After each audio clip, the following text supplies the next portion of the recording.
Hey guys, so you received the contract. Hopefully I got it to you within that week like I promised you, which I guarantee you we did. So there's a couple things I want to talk about. First is the budgets. You're going to see budgets for your kitchen cabinets, budget for all your hard surfaces. Listen, that budget is exactly what you have. Everything else, don't even think about. If I gave you $5 a square foot for your tile, then you have $5 a square foot to shop. What I want to encourage you is to go to our vendors, because you're going to get that reduced Huffmans price. So something that normally costs $6.50 or $7, they're going to let you know that that's a $5 budget for Huffmans Construction. That's why we want you to use our vendors. Same with cabinets, same with countertops. It's not the installation, it's not the setting materials, it is the hard surface and the hard surface only. The other thing is change orders. What I want you to pay attention to change orders. There's a 30% margin on those change orders. So it's like, oh wait, hold on a second. Here's where the change orders usually end up at. So let's say you come under budget on your cabinets, but the wife or you want a really exotic countertop and we go over budget. We'll apply the credits from the kitchen to the countertops, but what will happen is you'll have a small change order or a change order for those countertops. So anything above that, so if I gave you $10,000 for your material and you go $2,000 over, you're only being charged the margin on the $2,000.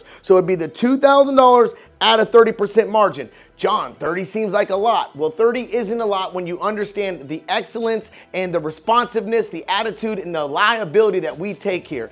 Our business runs on a 42% markup, which translates to a 30% margin. This is so we're not robbing Peter to pay Paul and we can focus on your project. So please don't think that that's too much money. I promise you, we're gonna do our best to eliminate the change orders, but they do arise based on material 9 times out of 10, or when a subcontractor is added to their scope. So if we had 15 cans, you wanted 20 can lights, the margin would be on the additional 5 can lights. Or if for some reason we can't see behind the wall, we take something apart and the wall's rotted, there would not be a 30% margin on that because John Huffman with Huffmans Construction would take care of that and a subcontractor's not involved. So there wouldn't be a 30% margin on that. It would just be the cost of repairing that wall. So it's subcontractors and materials for the 30% margin. So I wanted you guys to understand that fully. Now, here's the next one, permits. Permits are 4 to 6 weeks. First thing that we're gonna do is get our drafts person in there. You just signed the contract, so we're scheduling our drafts person there immediately.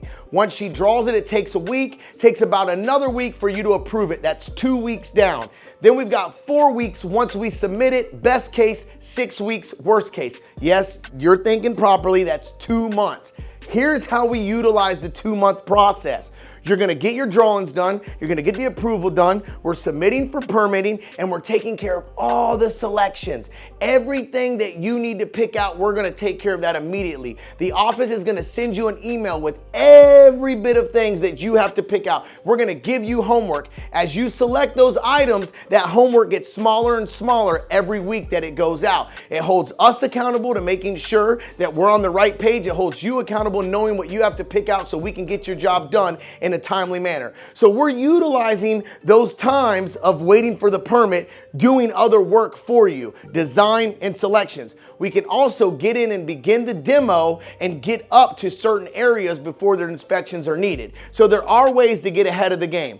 Then here we go. This is huge, right? Scheduling. What about scheduling, John? How long is my project gonna take? All dependent on it. What we're gonna do is once the demo is scheduled, we can give you a tentative schedule. That tentative schedule is going to consist of this: your demo date, your rough inspections, when we start closing up the walls, which is your drywall, and then your finishes, cabinets, countertops, and all your plumbing fixtures. You'll have a tentative timeline based off of what we know, when we can start, and how fast we can go depending on the material, what's been picked out and what hasn't. So that tentative schedule is just that, tentative. Things do change, but it'll give you an idea of when you can get back into your home or your unit. I hope this summed up everything for you. If not, please give the office a call or schedule another talk with me or one of the sales people, and we will get back to you immediately. Like we said before, responsiveness is our first core value. Responding to the needs of our clients in a timely manner. Excellence, doing the right thing regardless of the cost, is our second. And that's the reason why we need that 30% to make sure that we operate in excellence in everything we do. And you will see this when you talk to my office and talk to me. Attitude is huge for us, our third core value. We keep a positive attitude regardless of the situation. Things are gonna go wrong. I can't walk on water, I sink every time. But when they go wrong, you can guarantee a positive attitude. And our last core value, and one of the most important core values, is liability. We're taking it all on. We want the headaches. You're paying us to deal with it all. It's our issue, our problem when you hire us. Liability, no finger pointing. We'll receive it, we'll get it done, and we'll take care of it for you. And that's why you hired us. So thank you for signing the contract. We're getting on it now, and we'll get back to you as soon as possible. Y'all be blessed.